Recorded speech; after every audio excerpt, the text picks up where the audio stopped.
Yesterday we talked about Dunbar's number and the magic of the number 150 in regard to human relationships. Basically, we can only maintain relationships with about 150 people. It's driven by the size of our brains. Dunbar had another important discovery, and it's relating to the intensity of relationships. The intensity of relationships is driven by a factor of 3. So let's start out with the relationships close to us. We'll call them your inner circle. Most people have about 5 people in their inner circle.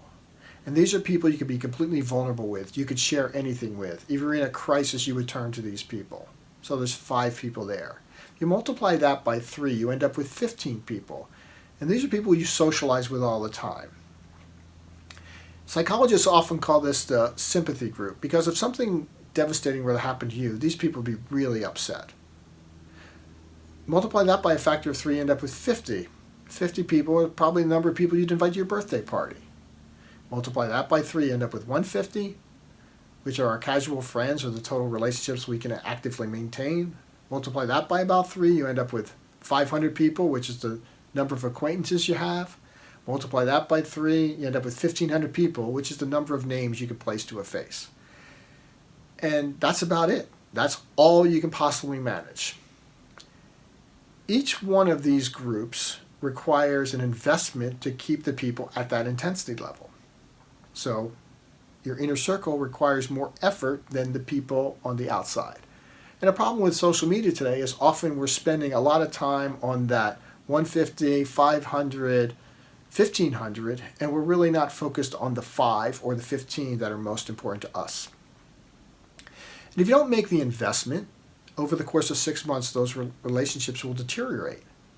And then you could be left without the people to turn to if you really need help, or you're in some kind of a crisis, or you just don't feel supported, or you don't have the friends to go do something when you're going to go do them.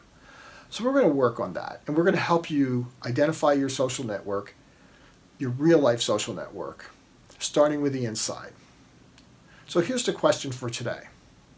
Imagine you just won dinner at your favorite restaurant, and it's a small private room that holds 15 people. You could squeeze 17 in if you absolutely had to, but it would be much more comfortable for everybody if you have 15 people.